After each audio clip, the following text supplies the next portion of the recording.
to thank our hostess, Alexandra. Alex, thank you so much for opening your house, which is already open. Actually, you didn't open your house. You put us out there now. In this beautiful place. Thank you for everything that you organized. It takes a long time to prepare everything, to go. You schlepped to my house in order to get some chairs and everything. So, kol hakavod. Why it's a big mitzvah, but you know that the preparation for a mitzvah is as important as the mitzvah itself. So I just want to thank you again for not only hosting us tonight, but for every detail that you set up today and everything that you did for the last 2 weeks or 3 weeks, because I know that we discussed this a few weeks ago, in order to have us tonight here. And with your permission, we're going to pray tonight for different people. First, I would like to dedicate that class Leilui Nishmat, a little boy whose name was Natan Chai ben Karen Rivka. Thank you so much.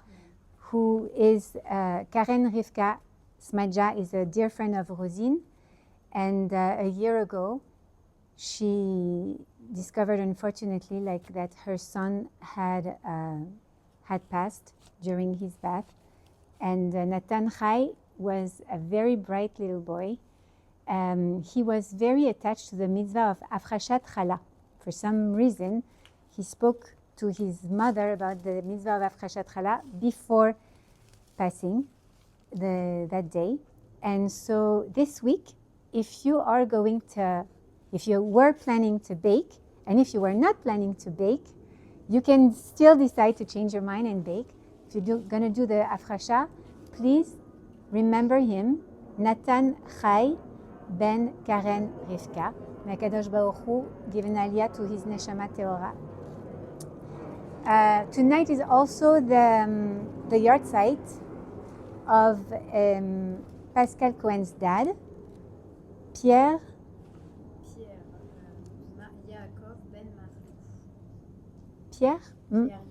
Yaakov ben Machlouf. Okay, so may HaKadosh Baruch Hu give also an aliyah to his neshama, Bezrat Hashem. It's actually the year today. And we also want to dedicate that class and all the Tehillim that will be read tonight, all the brachot that were made tonight. And if we didn't make brachot yet, we can still do it. And I'm going to make one very soon, Bezrat Hashem. L'refuah shelema, Caroline Yehudit, Bat Joël Eliane Sima, Laurence Aviva Bat Sarah, Yosef Ishai ben Daniel Miriam, Raphaël Yaish ben Chana, Raphaël Chaimeir ben Sima Chasha, Eleni Orna Bat Chen Chana, Bezrat Hashem, Victoria Lior Bat Nicole Malka, and Nicole Malka Bat Kamra Margot Kemira. Amen. Bezrat Hashem. May we hear only good news, Bezrat Hashem, for everyone. And Sarah Bat Esther. Bezrat Hashem. Besorot Tovot for everyone. Liat, you have someone? Etan Shon ben Liat. Bezrat Hashem. Rak Besorot Tovot. Mia Malka. Bat Esther. Bezrat Hashem. And for our Chayalim, Bezrat Hashem, that HaKadosh Baruch Hu should protect them and should give them victory and success in everything that they do, Bezrat Hashem. And for all Am Yisrael, and the protection for our Chatufim, our hostages, Bezrat Hashem. May we hear only good news from them before Trump comes to save them. Okay. Amen, Bezrat Hashem. Baruch atah Adonai, Eloheinu melech haolam, shehakol nהיה בדברו. Okay. So, with your permission, anybody would like to read some Tehillim? No? We're going to read, if you want some, you have, everybody has? Okay. We're going to read Perek Chaf, למנצר מזמור לדוד, יענך אדוני ביום צרה, ישגבך שם אלוהי יעקב. ישלח עזרך מקודש ומציון יסעדך, יזכור מנחותיך ועולתך ידש נסלה. ייתן לך חלבביך וכל עצתך ימלא, אדוני כל משאלותיך, אתה ידעתי כי יושר אדוני משיחו, יענהו משמי קודשו בגבורות ישע ימינו. אליו הרכב ואליו הסוסים, ואנחנו בשם אדוני אלוהינו נזכיר. המה קראו ונפלו, ואנחנו קמנו ונתעודד אדוני יושר המלך יעננו ביום קראנו. Okay, so today we're going to speak about the Parashat Hashavua, which is vayishlach. So, every week we read a different portion of the Torah, and this portion always has something to do with what we're living this week. And it means that this week we're going to find answers of our daily life and daily problems and challenges in the Parashat Hashavua. There are many different subjects that we can speak about reading vayishlach, and I'm going to first introduce you a little bit to the story of vayishlach. And I decided to take the perspective of fear and anxiety because I think that it touches everybody. At one point in our lives, we all have to face a fearful event. We all have to feel this emotion and deal with it. And whether it is just a fear that is real and that has to do with a real danger, or it's anxiety that could be linked to a post-trauma event or post-traumatic event or whatever it is, we still have to learn from the Torah how to overcome it. So first, let's speak about vayishlach. So vayishlach is in the book of Bereshit, okay? And it talks about Jacob. Yaakov is going to, so I'm going to just go back a little bit in time just to give you like a perspective on what's happening, what happened to Yaakov. In the previous episodes, okay, Yaakov, who is the son of Rivka and Yitzchak, was born with a twin. His twin is Esav. Esav is known to be a very bad person, like a person who has committed many crimes at a very young age, who was known to be violent, aggressive. He was not respectful to women. He could have been last year in the camp of the Hamas, doing those type of actions. Unfortunately, he was really like a big criminal. Let's say he was known to be a criminal, but he was loved by his father Yitzchak, and his mom was more objective about him and knew that he was not the best son that they had, and she wanted Yaakov to get a blessing from her husband Yitzchak. And in order to get Yaakov, who was, even though he was a twin, he was born the second, so he was considered the second of the siblings, she decided to trick Yitzchak. Yitzchak was at a time in his life where he was blind, and therefore she was able to costume Yaakov and to trick Yitzchak. And Yitzchak gave the bracha to Yaakov. Okay? When Esav came back from hunting and from committing a lot of crimes, he comes back home to his father and he says, okay, here I am. And Yitzchak says, what do you mean, here I am, Esav? I just saw you and I just gave you the bracha. And so he realizes that he had been tricked and that Yaakov had taken the bracha, the blessing of the Bechor, of the firstborn, and he swore that he was going to kill Yaakov. Rivka overhears the conversation, so the mother of Yaakov overhears the conversation, and she tells her son Yaakov, look, don't worry, your brother Esav wants to kill you, But don't worry, you can flee from Beersheba, where we are now, and go to Haran, where my family is and where I'm from. And over there, you're going to meet my brother Lavan, and you're going to get married. And when Esav will come down, I will send a shaliach to you. I will send a messenger to you to let you know, and then you'll come back. Don't worry, okay? So Yaakov goes away leaves Canaan, Eretz Canaan, and he goes to Haran. That's from 2 weeks ago. He arrives in Haran, and there, in the middle of the village, at that time, there was no Starbucks, believe it or not. The place to be was the well, where everybody would come to get water for their sheep, for their cattle, for their family, okay? And so this is where people used to meet. There was no Facebook, there was no TikTok, it was at the well. So he arrives at the well, and there he meets with Rachel. Rachel, who is, the daughter of Lavan, his uncle. So it's his cousin, right? Rachel is a beautiful girl, and she also has a twin. Her twin is Leah.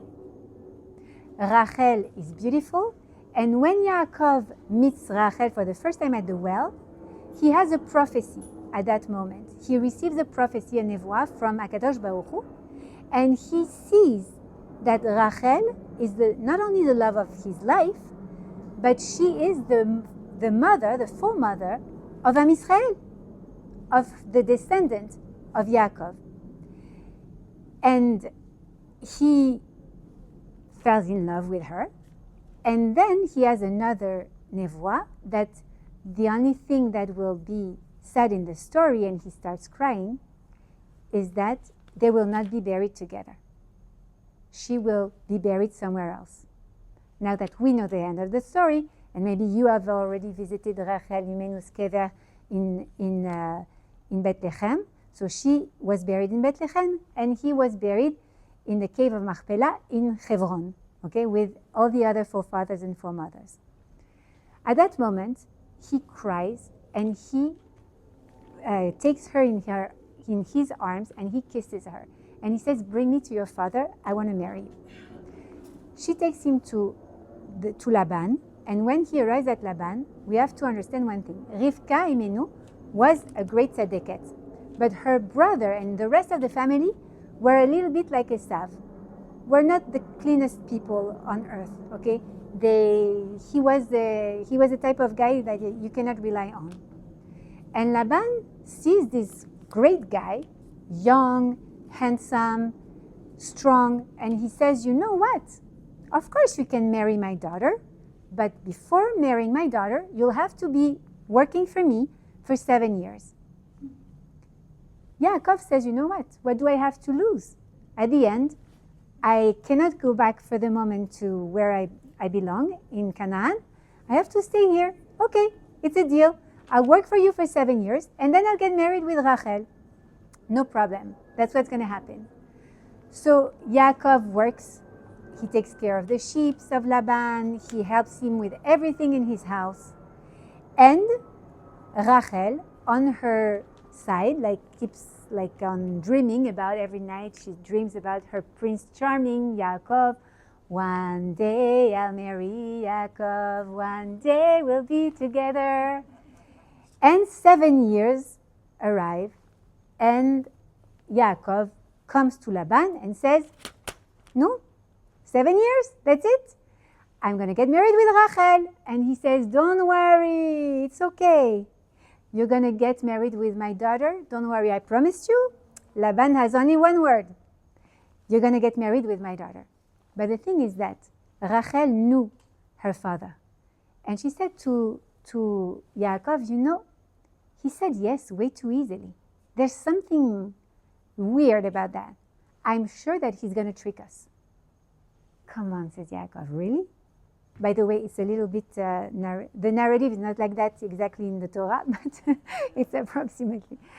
And so he says, "Really?" And she says, "Yeah, you know what, let's make a code, a secret code between you and I, so we make sure that if he tries to trick us, we know that it's you and I and nobody else. So Yaakov says, okay. And they decide of a special secret code, which are actually the laws of Taharat HaMishpacha, the laws of the family purity. Okay? And then Rachel goes. She had time to prepare a beautiful wedding dress to get married through those 7 years of waiting, right? And so she looks at her dress, and then she listens to her father from far, Laban, speaking to her sister, her twin sister Leah. And he turns to her and he says, Leah, Mazal Tov, Leah, you're getting married tonight. So Rachel overhears that. And Leah says, really? I thought I was supposed to be married with Esav. You always told me one day I'll get married with Esav. And he says, yeah, but I saw you praying to HaKadosh Baruch Hu so many times that you didn't want to get married with this Rasha. And look, now you're getting married with Yaakov, Baruch Hashem.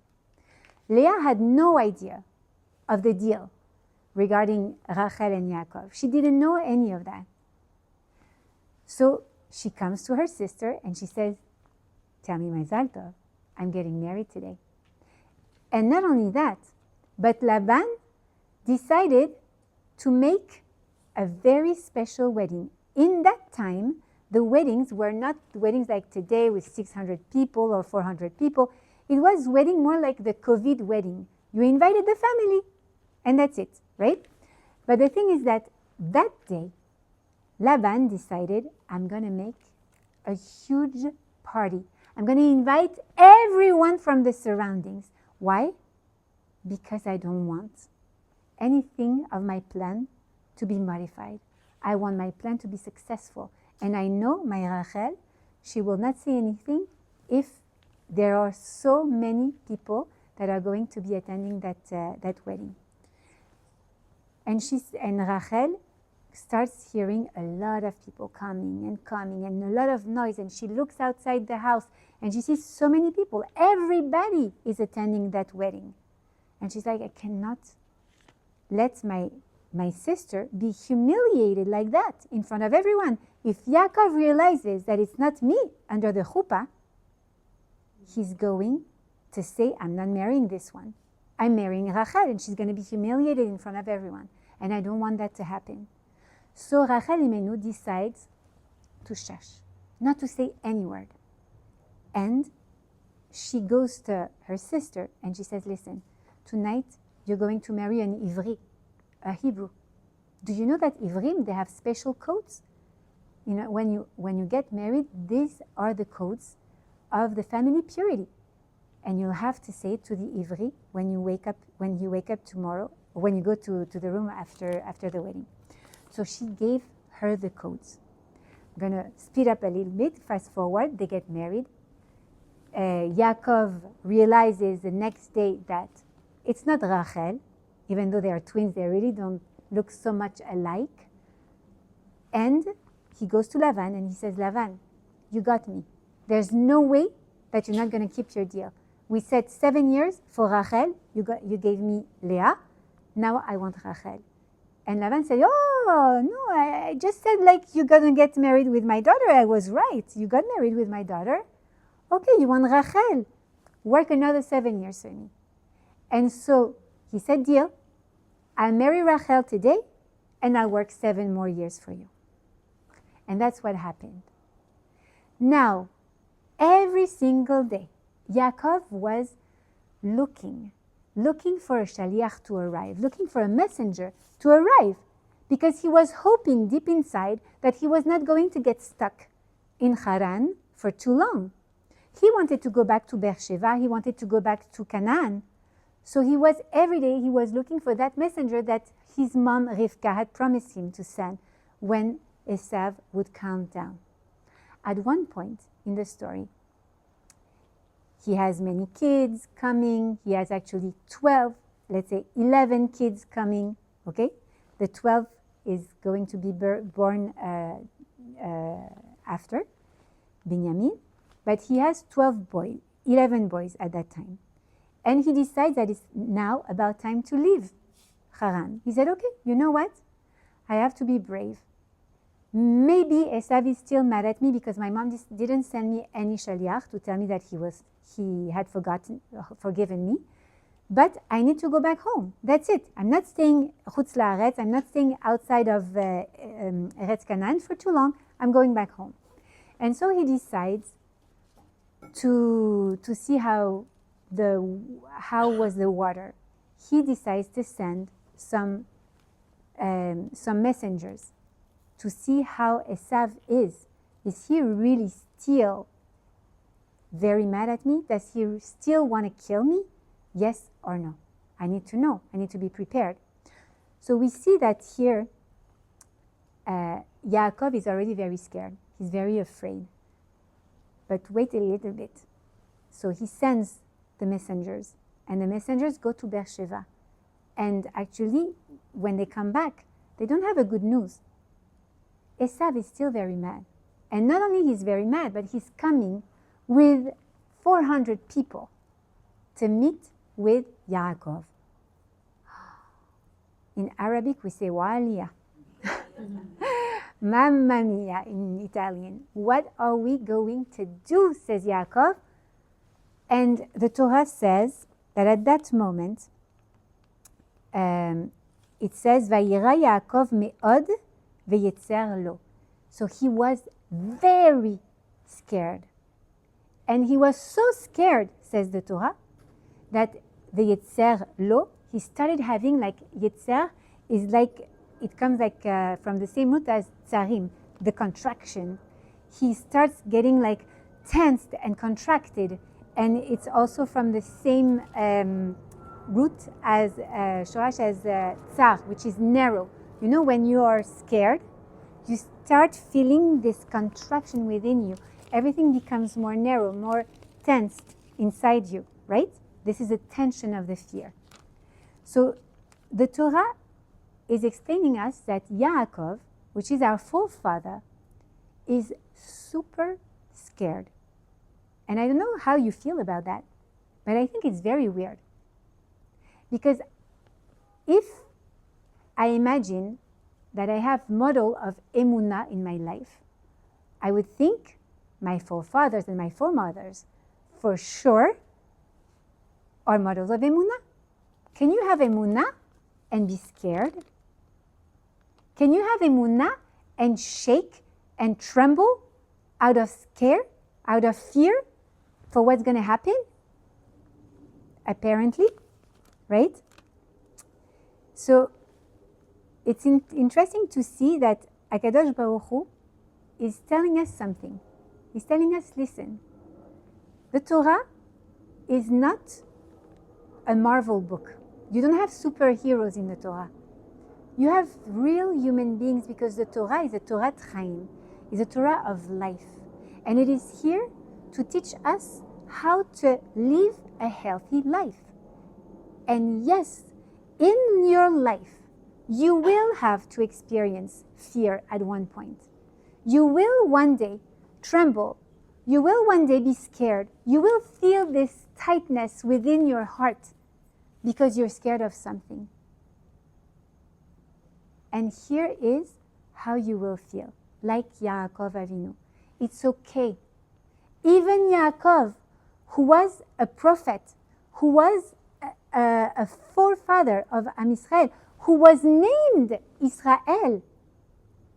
He was named Israel in this parasha. The name Israel, the first time we see the word Israel in the Torah is in this parasha. And it's when Yaakov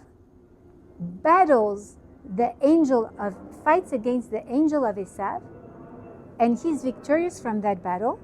And from that battle, he will be renamed, instead of Yaakov, Israel. Okay?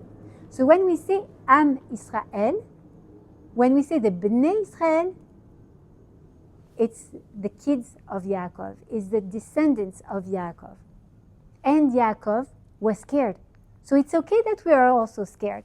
It's okay that we also have this emotion sometimes, that we also feel that tightness. If he had it, we can have it also. It's okay. It doesn't mean that we're unfaithful to HaKadosh Baruch Hu. Okay.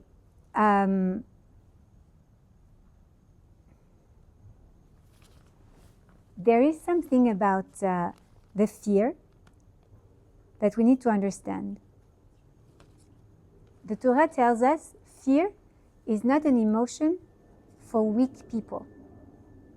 We could tend to think, I personally remember when I was a kid, that when I used to be scared, kids around me would say, oh, scaredy cat, like that in French, okay? But here you could hear scaredy cat. People make fun of you because you're scared. But the truth is that Torah tells us fear is actually an emotion that great people feel. You see Yaakov, and soon enough, in the Sefer Shemot, we will see Moshe Rabbeinu.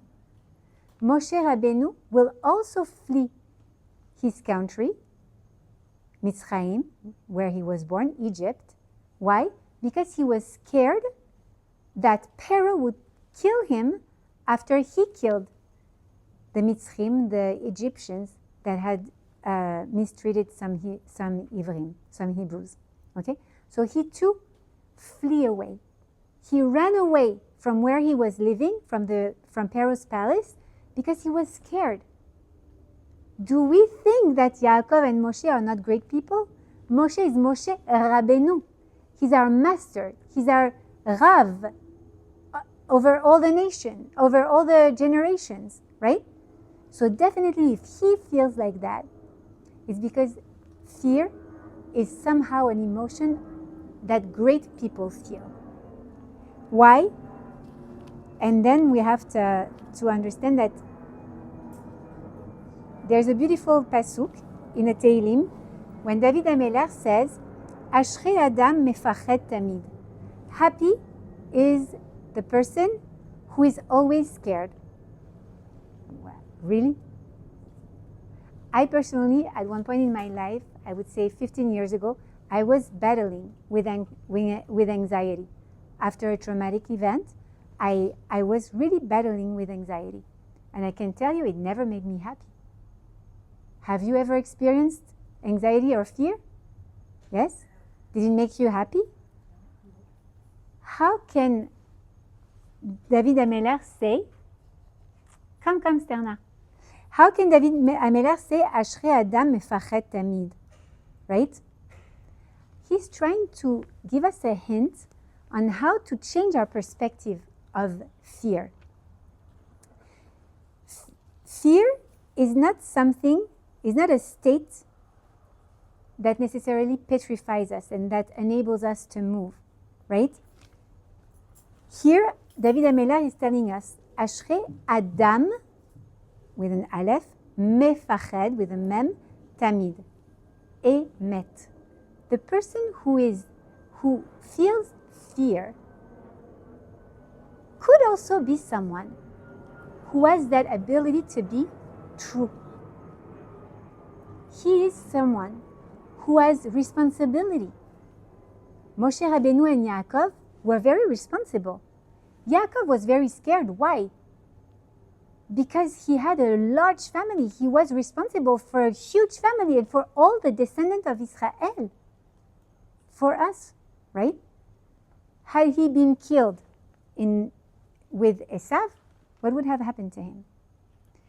Being afraid doesn't mean that we are a scaredy cat.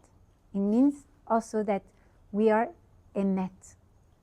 We have that ability to see things, to be responsible, to see the reality as it is, and to accept and to welcome this emotion of fear as something that is going to help us understand how we should react in this situation.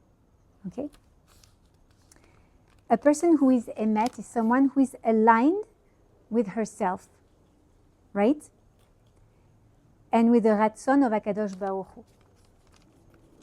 And what is the ratzon of HaKadosh Baruch Hu?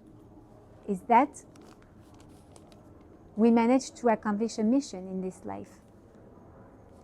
our emotions are messages that HaKadosh Baruch Hu give us in order to understand, to communicate between the animal soul and the divine soul. It is a communication. It's a way to communicate. And it's something that everybody can understand. When we were born with the ability to read other people's emotions. A baby, when he was born, and to express also emotions that everybody could understand. When a baby is born, you can see on his little cute face the 6 basic emotions. Disgust, right? I'm a very good comedian. Wait. Happiness, okay? Surprise. What else? Sadness, okay? Anger, fear, okay? All those emotions, you don't need to speak the same language in order to understand them. You can read them on the face. It is a gift. It is a gift that HaKadosh Baruch Hu gave us in order to communicate with people, in order to be able to understand our environment. And not only that, but emotion comes from ex-motion, okay? That means to act. What are you going to do once you get that sense of what's going on in your environment? How are you going to act in order to survive? In order to become the person you have to become? In order to follow the mission that HaKadosh Baruch Hu has designed especially for you? Those emotions that we have been taught to suppress for so many years. Don't cry, you're not a little baby. Don't be sad. Don't be too happy. Why are you laughing? Don't be this, don't be that. We have learned to suppress our emotions for so many years. And the truth is, those emotions, we should not suppress them. We should welcome them. And we should learn what their message is. And I'm just going to drink because now I have the emotions that I'm super thirsty, sorry.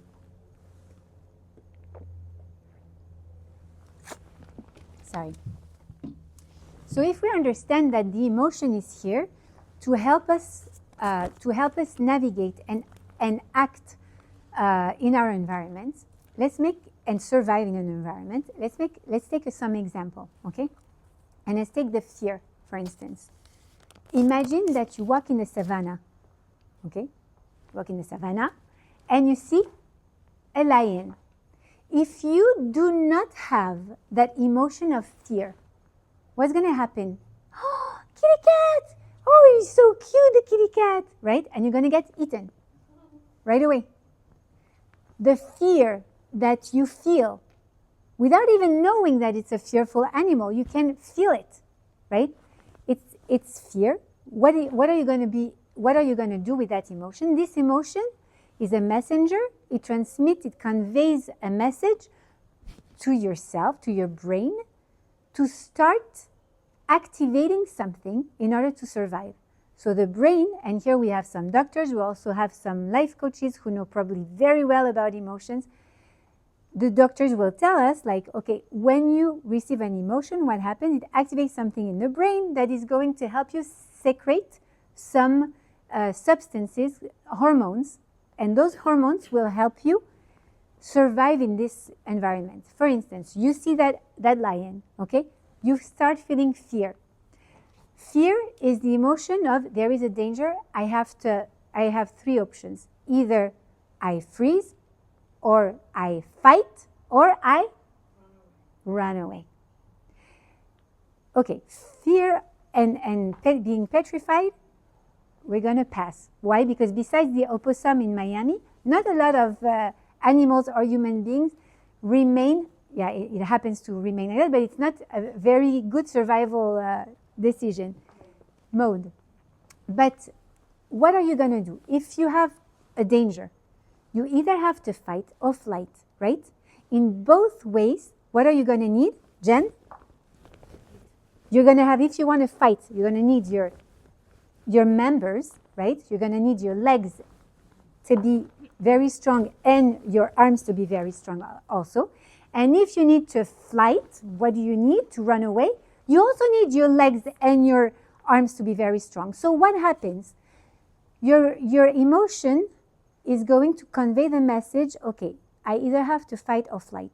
So what do I need to do now? I need to send cortisol. I need to send every hormone that needs to be sent in order for the heart to start pumping faster and giving the oxygen to those members that are going to be fighting. And that's why you are not going to be able to have the same ability to think when you are in a survival mode of fear, okay? Because you don't need to think too much or to analyze the situation. You need to think fast, and you need especially to have a lot of strength in the members that are going to help you to fight or to flight or to run away. So that's why when we feel fear, when we are scared, our heart starts beating very fast. And we also feel a lot of strength in those members. So when there is a real danger, it's very useful. I'm going to tell you the story of one of my friends. So it's actually the mother of one of my friends. We were in vacation in the south of France. And so the grandma, her name is Lynn Gel-Rubin, if you ever want the story, you know her? Yeah, okay. So she was in vacation with the responsibility of her grandkids. And one of the grandkids, his name is Jenna, and they were in this little community, vacation place, and everybody over there drives a golf cart, okay? So one old lady who had probably never ever driven in her life decided to try that day to drive a golf cart. Jenna and her friend go out, Lynn is in front, and suddenly this old lady takes the golf cart, and goes and doesn't know how to maneuver the car, and she hits Jenna and rolls over her a first time. Because this lady is scared, what does she do? She hits again the speed, comment on dit the shift stick, okay? And this time she runs over her again, and she realizes that she's even more scared, and now she petrifies and freezes and stops on top of her leg, okay? Now Lynn is a grandma, but very fit grandma, okay? But she's not a bodybuilder either, okay? She sees that her granddaughter is hurt. She's crying and screaming. She starts running to her. And without thinking if it's logical or not logical, what does she do? She grabs the golf cart, she lifts it up, she pushes the leg of her granddaughter, and she drops off and she let go of the golf cart. After that, she starts like not feeling very good. Somebody calls the 911, the ambulance comes. Thank God Jenna had just like a few stitches. She was fine, Baruch Hashem. And the next day, I see Lynn and I ask her, Lynn, come on, you have to show me. Now, are you able, yes or no, to lift the golf cart? She says, listen, I did it yesterday. I said, yeah, but you did it out of fear. You didn't think. And you were scared. You wanted to save your granddaughter, right? Yeah, let's try. She couldn't even try one second. She was like, I can't believe, it must not be the same. Let's try another one. It's impossible. It is impossible. Because when fear happens, and we heard so many stories like that during October 7th. Today I was listening to a testimony from someone who was living in the kibbutz Be'eri and who was stuck inside of her miklat, and the story is that the husband was able miraculously to find the strength to block the door with his arm. He was able for hours, he stayed like that, and he said, like, I don't even know how I was able to find that strength. That strength is the strength that is developed only during fear, because the entire body is dedicated to survive, only to survive. All the energy is dedicated to those arms and those legs that need to be strong, and all the energy of the body will go in the fats in order to get the sugar, everything that they need in order to make those arms and legs strong. So why am I telling you all those details? Because this is the case with any emotion. Every emotion that we feel is actually a messenger for a survival episode. It tells us how to act without us even thinking about it. Our body has this natural way, and this is really Akadosh Baruch Hu's gift, to create the substance that enable your strength to multiply in a way that is not normal. It's a miracle. Really, it's a miracle. Now, what is the problem with fear? Fear is a very useful emotion, right? And it's even more useful when there is a real danger. You can tell, for instance, to someone who's scared of ants or flies or butterflies, you can tell her, listen, I promise you, my love, your life is not in danger. You don't need to scream. You don't need to run away. You don't need to be in that. But it will not help. Why? Because the imagination has the power to trick the brain. And something that doesn't seem dangerous for you might seem very dangerous for somebody else. Okay, so now let's see how can we react to fear. Because in this parasha, we see that Yaakov is scared, okay? And what is he scared about? He's scared about his brother. But the truth is that he's not going to fight with his brother. In this parasha, he's going to fight against someone, a stranger. And this stranger is actually not a human being. It's an angel. It's the angel of Esav. And what is interesting is that it's going to be a very long night of battle. They're going to fight the entire night. And Yaakov is going to be victorious. He's going to manage to fight and to how do you say that? Deceive? No. Mm-hmm. Defeat. To defeat, thank you. To defeat, you follow, wow. To defeat the angel of Esav, okay?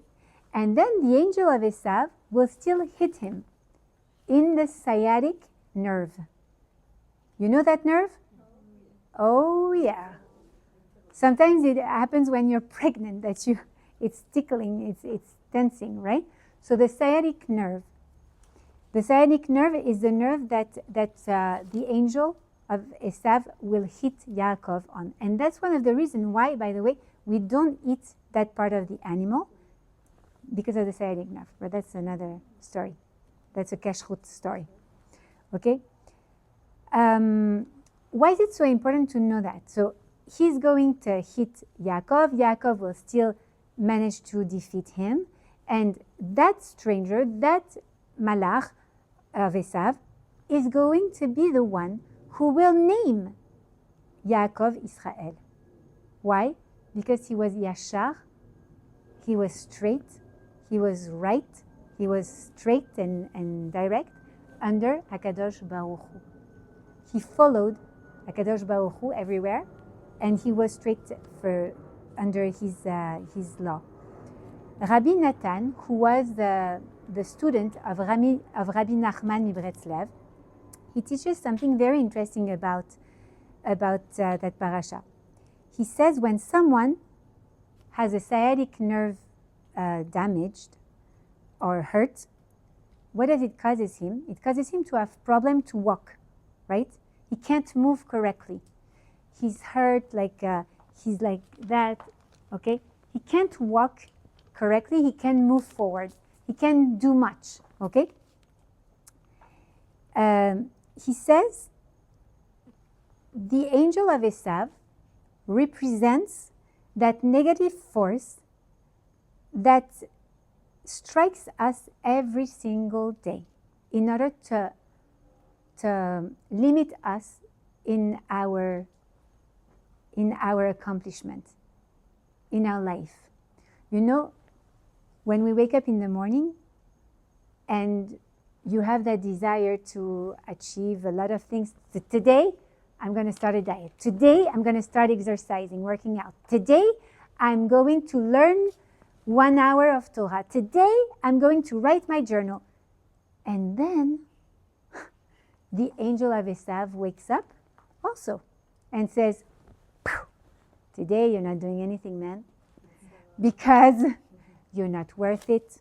Because you can't do it, because you have so many other things to do, because look at yourself. You think you're going to achieve that? The angel of Esav is actually something that we all have to fight within us.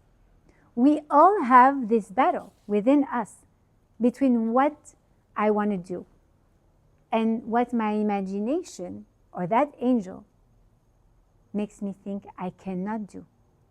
We were sharing earlier with Anna some things about our lives, and we said Rabbi Nachman taught something very interesting. If we only knew that whatever limited us in this world was just our imagination, this part of our imagination is the angel of Esav. That part that tells you you cannot move. You cannot go out of your comfort zone. Look how comfortable you are here. Why are you going to try to change your job? Why are you going to take a risk to get out of your position in this corporate world in order to make your own practice or to create your own company? Remain where you are. Come on. You're good here. Nothing bad can happen. Nothing good either. Right?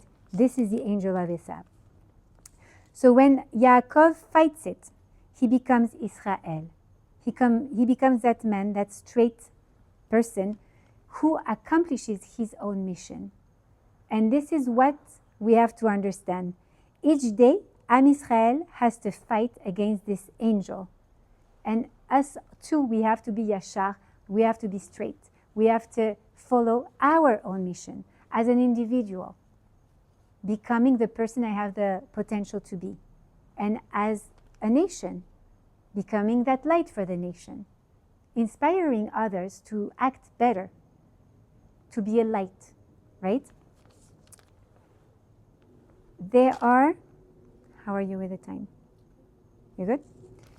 Okay. There are two examples of fear that stop us to be Am Israel. The first one is the fear of the survivor. What is that fear? It's called like the survivor complex, right? It's the fear that I have to pay for the happiness that I'm in right now. This is a type of fear that you experience when everything is fine for you. So I want to give you an example. I have a Tehillim group with Leah a lot, and I receive, unfortunately, daily, very bad news. People send me messages, can you please add to the group this person? Can you please add to the group this one? And usually they give me the context. They tell me this little girl drowned. This little boy got a car accident. He will never walk again. That's why the doctor said. This woman just was diagnosed again with cancer. This one just discovered that she has cancer for the first time. This one every single day. And you live your life. And you have your own challenges. But the people who have that fear that we call the fear of the survivor, what is it? They fear that this will happen to them. And for the moment, they live a normal life. But since they hear that this exists, ooh, oh my God, it's coming to me now. And you know why it's coming to me? Because if that happened to that person, and this person is a good person, why wouldn't it happen to me? Especially when we judge ourselves with so much severity. Exactly. I'm not that good of a person. Look at this one. He was an extraordinary person. He did so much chesed. We are now, I forgot to pray today, but I want to add also Rav Pesach Krohn. His name is Rav Pesach Yosef ben Hinda. He's the most amazing Magid of our time, the most amazing storyteller of our time. He's such an amazing Rav. I've had the zechut to learn with him twice in a special program. I spoke to you about that program during those last 2 years. He had a stroke last Shabbat, right? You say, if this person, who's such a great person, is suffering, who am I? What's going to happen to me? What's going to happen to my kids? God forbid, lo alenu, shelo neda. Okay, where I have a friend, very Ashkenazi, she says, poo, poo, poo. When she says everything is fine, poo, poo, poo. Okay, why? She's scared. She's scared that something bad is going to happen to her, right? That's the survivor syndrome. The other one is bad things happen to bad people, so I'm not good. Maybe this is going to happen to me also. So how do we overcome this fear, this anxiety? Because that's how anxiety starts. What is anxiety? It's let's take an example. Like it's a fear, someone who feels the fear for something that is not present right now, right? Or that she has lived in the past, or she is afraid to live in the future. And she's anxious that it will either come back, if she had it, that's a PTSD, post-traumatic syndrome, right? That you feel, okay, I've been through that challenge, I've been through that adversity, and that pain, and that suffering, and I don't want to live it again. So every time that I feel something that makes me think about that episode, I feel like it's coming back. And it makes me so scared and so anxious. But you have also people who just listen to so many things around them. And they say, okay, if I have a sign, I'm going to give you an example. Someone who heard Dr. Rosanel speak about women's cardiology, and she listens to all the symptoms that are red alerts, right? Red flags. And next time she experiences, oh, I have tickleness or in the arms. Maybe I'm having a heart attack. Maybe I should. And then she realizes, because she's scared. Obviously now we know she's scared, so her heartbeat starts pumping faster. And she says, you see, even my heartbeat is faster. Oh my God, I'm probably experiencing something very bad. And she starts getting scared even more, right? And this is creating like an anxiety crisis. The truth is that it's just her imagination that is telling her brain, and the brain doesn't know the difference between what is real and what is not real. You are in front of a danger. Whether it's real or not real, that person is still feeling the consequences of this emotion of fear. Okay? So, in the Torah, Rabbi Nachman teaches us that there is an example of how we can decide to get out of that how we can overcome this type of anxiety. And he gives the example of Noach. You know the story of Noach? Noach was saved by Kadosh Baruch Hu from the Mabul, from the flood, right? How? By building a teva, a boat, an ark, going on that teva. And imagine how traumatic it must have been to know that you are the only survivor of the world. That all the human beings and all the animals, all the creatures that are not on the boat with you are dead, drowned. Can you imagine how traumatic it must be?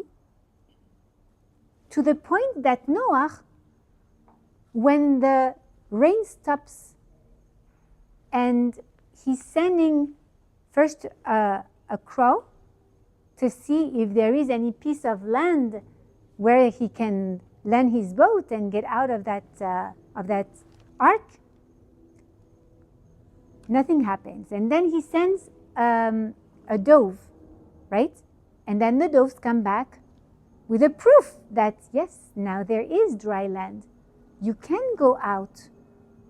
And he doesn't want to go out of the teva. Why? Because the teva represents the safe place in this dark moment, in this traumatic event. Rabbi Natan teaches us, when we are experiencing anxiety like that, we are exactly like Noach in his teva. Someone who has a PTSD, okay? He is so scared that it will come back again. He is making himself, he's putting himself in the teva. What is the teva? It can happen again. It can happen again. It was in the past, it will happen again. HaKadosh Baruch Hu promised Noach, there will be no more Mabul. There will never be any more Mabul. I will not destroy the world again. And yet he doesn't want to go out because he's scared. What if it could happen? I'm not ready. I can't. I prefer to stay there.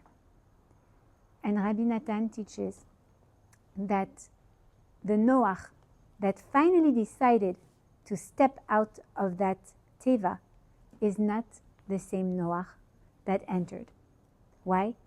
Because he decided to leave behind him all that had happened.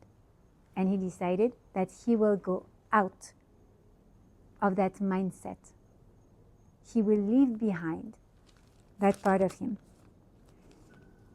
And David HaMelech teaches us how to go out of that teva. He says, Otzia minasger nafshi, free me from the jail of my soul. We have to understand, the jail of our soul is our imagination. It can trick us. How do we go out? David HaMelech says, lehodot and simcha, meaning like gratitude and rejoice. Be happy and thank HaKadosh Baruch Hu. I want to share something that happened to a friend of mine. She went through a very traumatic event. And when she was in that event, she thanked HaKadosh Baruch Hu. And she told me afterwards, she told me, listen, like, I realized that for many people, it could be like they could carry that all their life. But I said to Hashem, listen, Hashem, I love you so much. I know that if you made me go through that painful moment, if I had to go through that moment where she lost a child, it was because it was the best for me.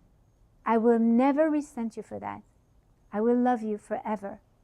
Just give me the strength to let that behind and to continue serve you besimcha.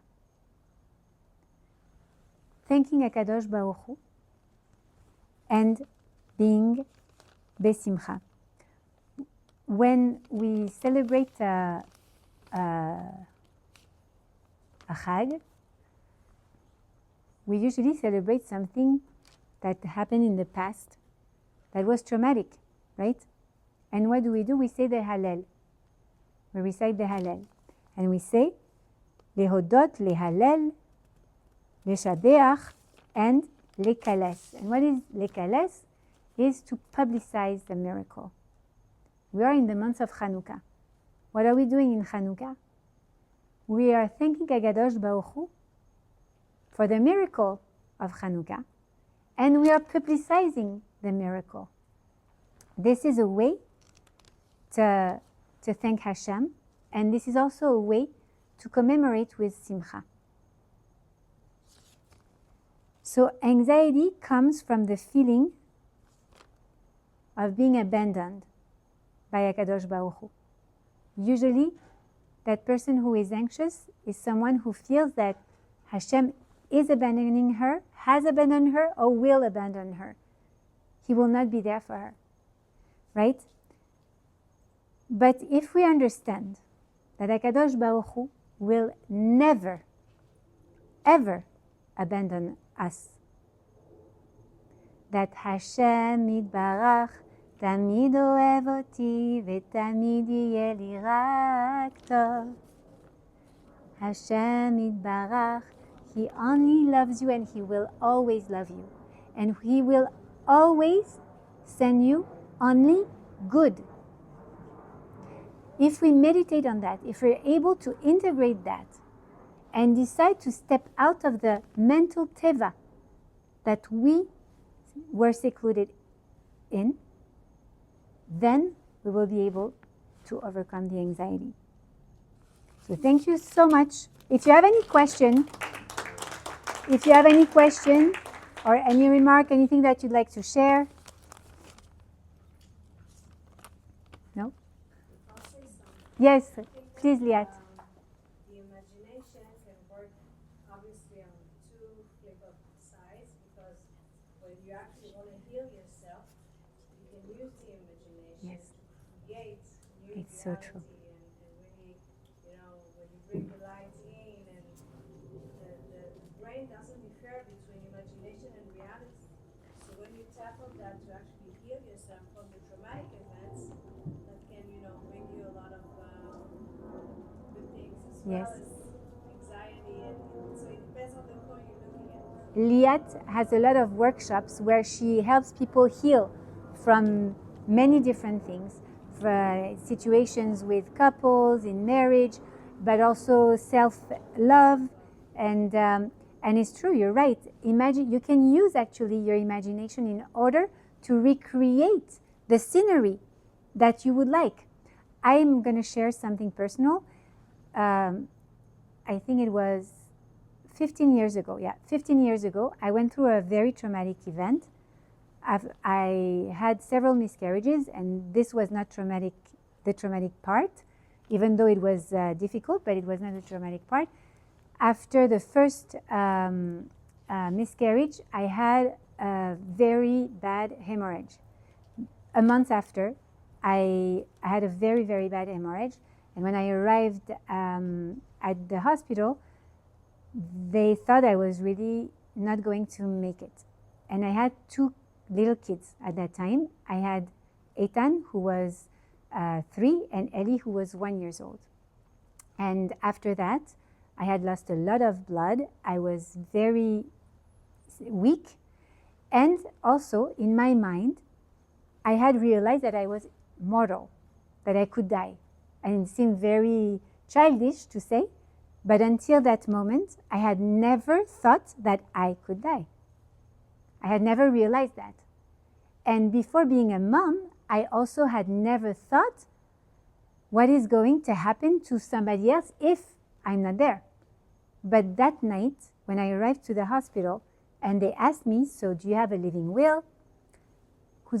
And my husband asked me, but they're saying things that, who's going to take care of our kids? Like, I can't make it without you. And I fainted. I had no more strength at that moment, so I fainted. I woke up the day after. But for many, I would say it took me 2 years to really heal from that. And I learned so much. I think I became the person I am today thanks to that episode.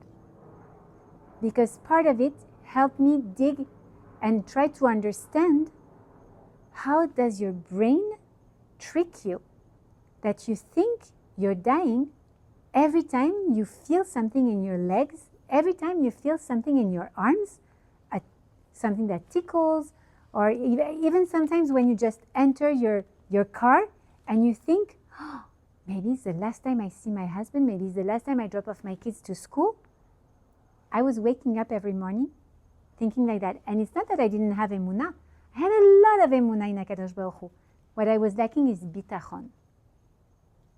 I didn't realize how much Hashem loved me and how much everything that He proposed in front of me was an opportunity for me to get to know myself better and to get to go to the next level. You know, have you ever played Mario Bros. On the Nintendo when you were little? I don't know how it is today. But you remember you used to have levels, right? And so you collect enough coins and mushrooms, and then you pass to level 2. It's the same in life, right? When something happens to you, and it's not the most pleasant thing, what happens? You need to dig inside of yourself and to get to know what resource do you have to fight, to confront the reality. Because you cannot hide behind your parents all your life. At one point you have to face life. And when you face the reality, sometimes it hurts. And sometimes it's tough. But then you realize who you truly are, because you understand that HaKadosh Baruch Hu placed inside of you so many resources. I didn't know that I was brave until I had to battle against something. I didn't know that I had the ability to connect to HaKadosh Baruch Hu in such a special way. I didn't know I could share with other people. I didn't know myself.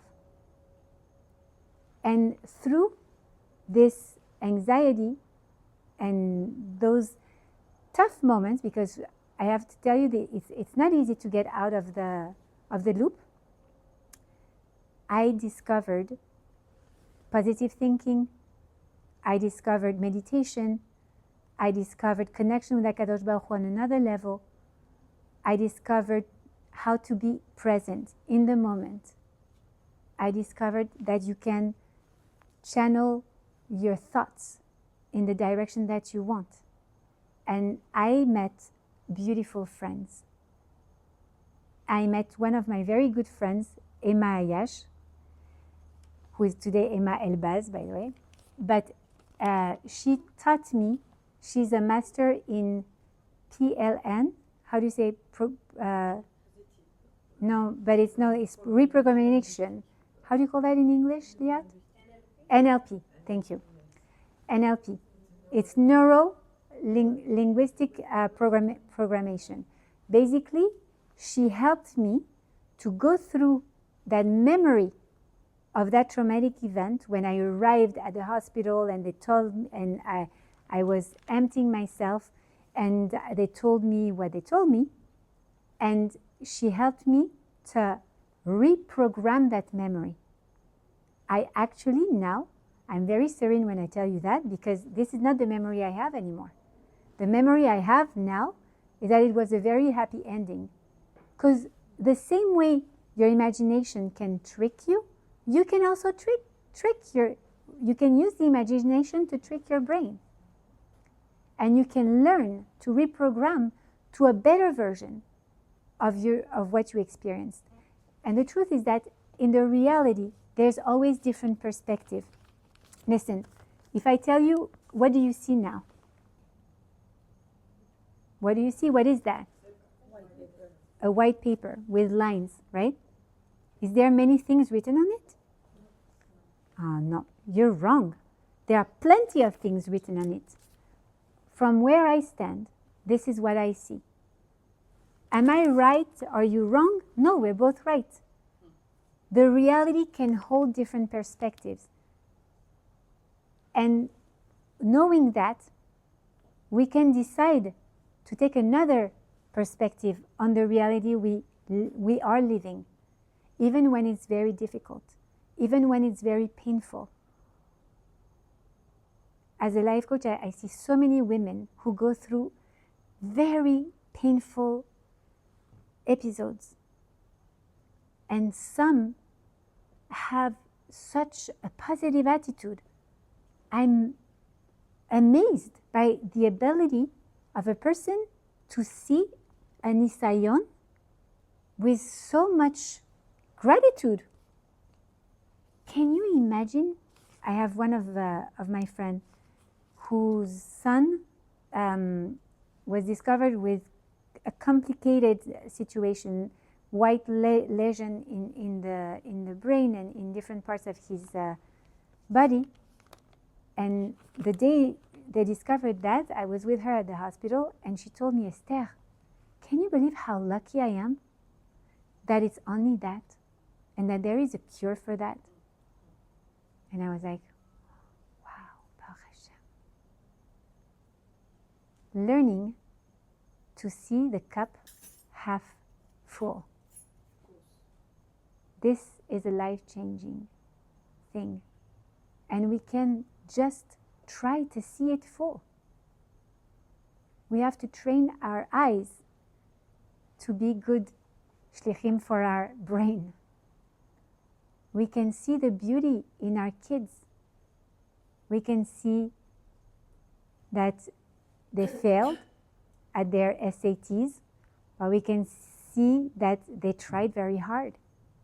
So proud of you. I didn't know that you had that ability to try so hard. I saw you learning every single day. Yeah, but I didn't make it. I'm such a loser. I'm a failure. No, you're not. The outcome is not in your hands. Did you do your ishtadlut? Did you make the efforts? Yes. Kol hakavod. It's not easy. The result was not in your hands. You can try again. You have other opportunities to try. We can always see the good. And this is just our will. We have to want. If that's what we want, that's what we can achieve. We have to connect ourselves to our ratzon. This is so important. To make that time to think, what do I really want? Have we ever asked ourselves that question? What do you want? Not for dessert, because we know we want chocolate, but in life. What do you want to achieve in life? What do you want to live at 120? What would you like to have achieved in your life? If we connect ourselves to that ratzon, nothing is impossible.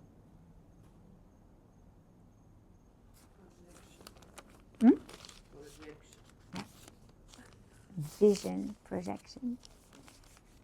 Also, ratzon in Hebrew is your willpower. So on is your willpower, and ratz is running. So when you're connecting to yourself, so your willpower is on, so you're unstoppable. Exactly. And the opposite of it is dachon, dikaron, which is depression. So when your willpower is up, then you're going down. It's downhill. Exactly. So once you have ratzon, sky is not the limit. Exactly. Thank you, Liat, for sharing. Thank you. It was so beautiful. Baruch Hashem. Thank you so much, Alex, for opening your house. And may we hear only good news, Bezrat Hashem, for everyone.